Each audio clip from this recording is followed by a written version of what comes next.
मित्रांनो, ठिपक्यांची रांगोळी या मालिकेच्या आजच्या भागामध्ये अप्पू आणि सर्व कानिटकर कुटुंब मोर्चा घेऊन कुकीच्या बँकेत आलेले असतात. कुकी मात्र अप्पूचा एवढा मोठा आवाज ऐकून लपून बसतो. तर अप्पू त्याला शोधून घेऊन येते. सर्वांना सांगते की पुन्हा मोठ्या मोठ्याने घोषणा द्यायच्या आहेत. त्यावेळी मात्र कुकी पुन्हा लपून बसतो. तेव्हा शशांक अप्पू जवळ जातो आणि तिला सांगतो की ही बँक आहे, जरा तू शांतपणे विचार, नाही तर कुकीची नोकरी जाईल. तेव्हा अप्पू सांगते, बरं होईल नोकरी गेली तर कुकी रोज घरीच असेल. कुकी रिक्वेस्ट करत असतो की अप्पू असं करू नकोस, माझी नोकरी खूप महत्त्वाची आहे. परंतु अप्पू ऐकत नाही. तेवढ्यातच इकडे आतमध्ये वॉचमॅन त्याच्या बॉसला सांगायला येतो की सर्व कानिटकर कुटुंब मोर्चा घेऊन इकडे आले आहे. हे ऐकून बॉस तर कोमातच जातो. बॉस सिक्युरिटीला सांगत असतात की त्यांना सांगा बाहेरच्या बाहेरच जा. तो अप्पू ऐकत नाही. तेव्हा ती सर्वांना घेऊन आतमध्ये केबिनमध्ये येते आणि हमारी मांगे पुरी करो अशी घोषणा देत आतमध्ये येते. बाहेर शशांक आणि कुकी उभा असतो. कुकी शशांकला सांगतो, काही करून तू अप्पूला थांबव, आता हिचं काय करायचं. असं म्हणून शशांक समोर हात जोड बसला, वाटेल मी ह्या सर्वांना घेऊन इकडे आलो आहे असं शशांकला समजावत असतो. शशांक सांगतो, मला त्या अप्पूचं काही सांगू नका, मी तुमच्यामध्ये इंटरफेअर अजिबात करणार नाही. बँकेतील सर्व स्टाफ कुकीकडे पाहतच असतात. शशांक सांगतो, अप्पू माझं कधी ऐकते का, कारण तुम्ही तिला डोक्यावर बसून ठेवलं आहे आणि आता तुझी नोकरी जाणार हे फिक्स आहे. शशांक कुकीला बोलत असतो. कुकी मात्र पूर्णपणे घाबरून जातो. आतमध्ये बॉस अप्पूला विचारतात, हे काय चाललं आहे आणि कानिटकर कुठे आहे. तेव्हा सर्वजण एकमेकांकडे हात करतात आणि बॉसची गंमत करत असतात. बोलते, एवढे सर्व कानिटकर इथे आले आहेत. कुकीची बदली कॅन्सल करण्यासाठी अजून किती कानिटकर तुम्हाला हवे आहेत असं विचारत असते. त्यावेळी अप्पू सांगते, ते इकडे आले नाहीत, त्यांच्या वतीने आम्हीच इकडे आलो आहोत. तेव्हा बॉस विचारतात, तुम्ही कोण. तेव्हा अप्पू तिची ओळख करून देते की मी कानिटकरांची सून आणि कुकी गँगची एक महत्त्वाचा सदस्य, त्यात खडूसची बायको.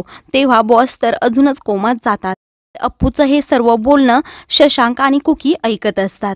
तेव्हा बॉस विचारतात, तुम्हाला काय हवं आहे. तेव्हा अप्पू सांगते, कुकी आम्हाला सोडून राहू शकत नाही, कुकीची ट्रान्सफर ऑर्डर कॅन्सल करा आणि तुम्ही जर तसं केलं नाही तर आम्ही दिवसभर तुमच्या बँकेच्या बाहेर उभं राहू आणि दिवसभर घोषणा देत राहू. बॉस सांगतात, काय नॉनसेन्सपणा आहे. मी ऐकलं होतं शशांकची बायको जरा विक्षिप्त आहे, परंतु अप्पूला त्यांच्या बोलण्याचा अर्थ कळत नाही. विठूदादा तिला अर्थ समजावून सांगत असतात. तर सुवर्णा विठूदादांना बोलते, तुम्ही काय तिला अर्थ समजावून सांगता. असं म्हणून अप्पू पुन्हा बोलते की अगोदर तुम्ही आमचं काम करा, कुकीची ट्रान्सफर ऑर्डर कॅन्सल करा.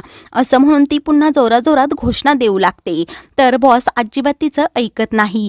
इकडे बाहेर कुकी शशांकला बोलतो, आता माझं काही खरं नाही, उद्यापासून मी घरीच बसणार. तर शशांक त्याला बोलतो, तुला पण तेच हवं होतं ना, तुझ्या मनासारखं झालं. तेवढ्यातच कुकी आणि शशांकही आतमध्ये येतात. तर बॉस कुकीला विचारतात, तू घरातल्यांना काय सांगितलं आणि ह्या वयस्कर लोकांना असं उन्हातानात तुम्ही चालत घेऊन आलात, तुम्हाला काही वाटतं का. तेव्हा सुवर्णा आणि विठूदादा बोलतात, आपण काय वयस्कर आहोत का. तर अप्पू बोलते, आम्हाला युनिटी दाखवायची होती म्हणूनच आम्ही इथे सर्वजण मोर्चा घेऊन आलो. त्यावेळी अप्पू मात्र बॉसला समजावत असते. जेव्हा कुकीने तुम्हाला सांगितलं ट्रान्सफरचा विषय काढला, त्यावेळी कुकी थोडा अपसेट होता, परंतु आता तो पूर्णपणे नॉर्मल आहे, त्यामुळे तुम्ही त्यांची ट्रान्सफर ऑर्डर कॅन्सल करून टाका. बॉस सर्व कानिटकरांना सांगत असतात, मी हे सर्व विकासला सांगत होतो की तू ट्रान्सफर ऑर्डर घेऊ नकोस, परंतु त्याने माझं ऐकलं नाही. आता मी काय करू शकतो, कारण चूक त्याचीच आहे. बॉस कुकीला सांगत असतात की तू घरात सांगितलं नव्हतं का ट्रान्सफर करताना. तेव्हा कुकी सांगतो, चूक झाली. तर अप्पू पुन्हा मोठ्याने त्यांच्यावरच धावून जाते आणि बोलते, तुम्हाला किती वेळा सांगितलं, पुन्हा तो विषय काढू नका, झाली चूक, ह्या बच्चाला माफ करा असं ती कुकीला बोलते. तेव्हा शशांक अप्पूला खुणावतो, जरा शांत बस, ओरडू नकोस.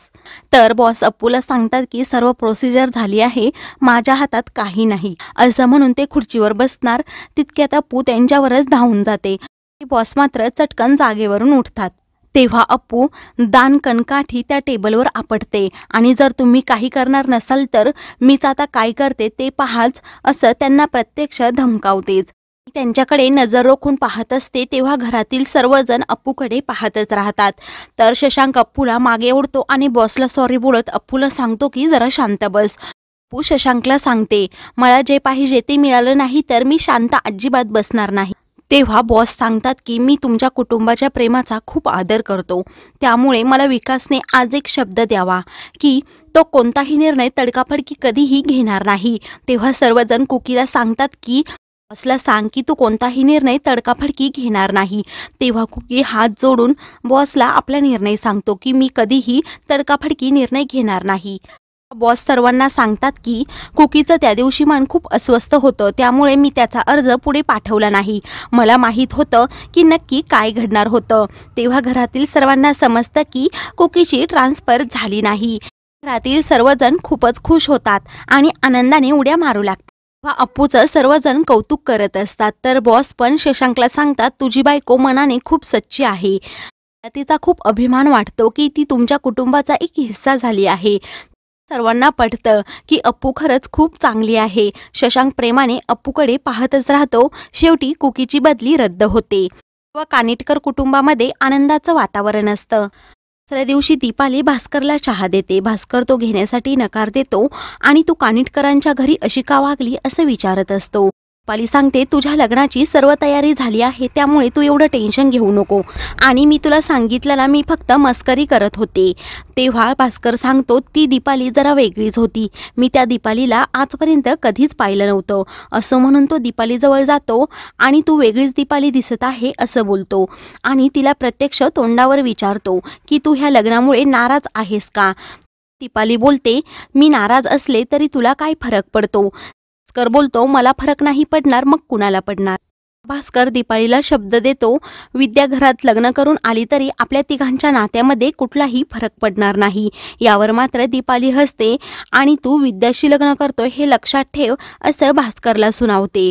विद्याशी लग्न करावं हा हट्ट तुझा होता असं भास्कर दीपालीला सांगत असतो आणि मला भारतात घेऊन आली, विद्याचा गैरसमज दूर केला, विद्याला या लग्नासाठी राजी केलं असं मात्र दीपाली पुन्हा हसते आणि तू विद्याचं नाव 3-4 वेळा आत्ता तोंडून घेतलं, मग तू आम्हाला विसरणार नाही याची खात्री कोण देणार असं ती भास्करला बोलत असते. तेव्हा दीपाली विषय टाळते आणि भास्करला विचारते तुझ्या लग्नात मी कोणती साडी घालू ते सांग. भास्करला खूप राग आलेला असतो.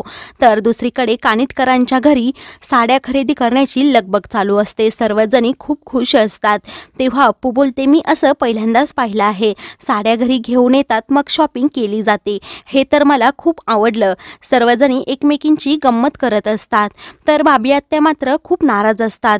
त्यांच्या डोक्यात काहीतरी विचार चालू असतात. त्यानंतर अप्पू घरातील सर्वांना सांगते तुम्ही सर्वांच्या लग्नामध्ये साड्या चॉईस केल्या आहेत, आता भाभी आत्याच्या लग्नात त्यांच्यासाठी मीच साड्या चॉईस करणार. असं म्हणून ती भाभी आत्याजवळ एक एक साडी घेऊन पाहत असते की भाभी आत्याला ती साडी कशी दिसत आहे.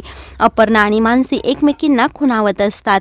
तेव्हा अपर्णा अप्पूला बोलते की अप्पू तुला साड्यांमधलं काही कळतं का. सर्वजण अप्पूवर हसत असतात. भाभी आत्या मात्र खूपच नाराज असतात. तेव्हा माई ओळखतात की भाभी आत्या खूप नाराज आहेत. तेव्हा सर्वजण भाभी आत्याला विचारत असतात की काय झालं. तेव्हा भाभी आत्या सांगतात की त्या दिवशी दीपालीचं वागणं मला खूप खटकलं. अप्पू भाभी आत्याला समजावून सांगते. तरीही भाभी आत्या म्हणतात की मला दीपालीचं वागणं खूपच खटकलं आहे, ते माझ्या मनातून आयुष्यभर जाणार नाही. सर्वजण भाभी आत्याला मात्र समजावत असतात. मित्रांनो, पुढील भागामध्ये अप्पू कुकी गँगला सांगत असते तुम्ही तिघेही तुमच्या बायकोबरोबर किती गोडगोड बोलता, हा खडूस मात्र माझ्याशी नेहमी कडू बोलतो. असं म्हणून ती शशांकच्या क्लासमध्ये अख्खी मधाची बाटलीच टाकते. मित्रांनो, अशाच मालिकेंचे पुढील भाग पाहण्यासाठी चॅनलला सबस्क्राईब करा.